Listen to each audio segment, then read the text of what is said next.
शेतकरी विभाग से बच्चियां हैं जो कुछ भी नहीं आता, उनको एक शब्द बोलते लिखते नहीं आता था।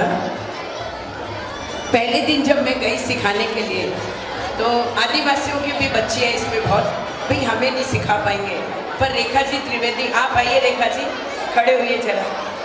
इन्होंने इतनी हिम्मत दिखाई कि नहीं माँ अपन जरूर सिखाएंगे इन बच्चों को।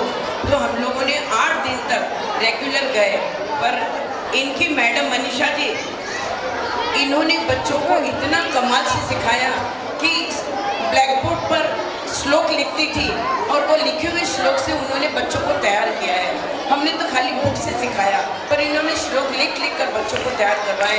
आज आपको ये स्वरूप देखना है कि हमारे सिटी के बच्चे इतने कैपेबल नहीं होंगे, तभी कहते हैं कि कोई संत कोई साइंटिस्ट खेड़े पहाड़ों में से निकलते हैं, वो हीरे हैं, ये हीरे ही हैं उनमें के। तो आइए हम उनका खूब स्वागत करते हैं, फिर इन बच्चों को बहुत प्रेरित करेंगे। मनीषा जी की बहुत मेहनत है। जय श्री कृष्ण।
ही नहीं पड़ा, इन बच्चों के कंठ में जैसे माँ सरस्वती स्वयं विराजित थी।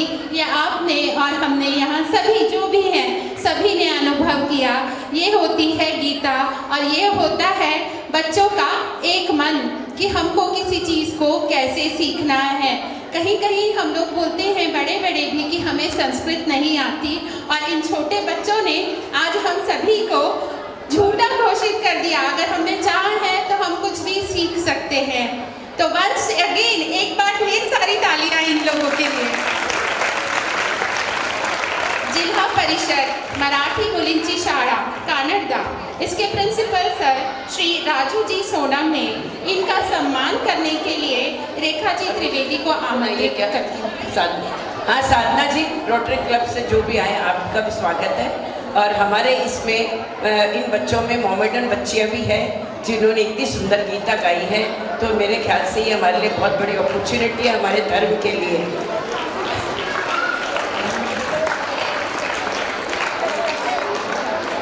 साधना जी आप आइए, एक एक मिनट अपने जा रहे हैं बच्चों के लिए।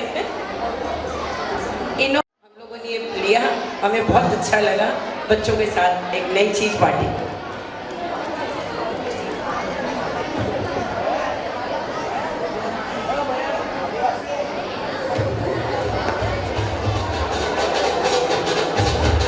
अगला अध्याय कृपया अपना स्थान ले। अगला है छठा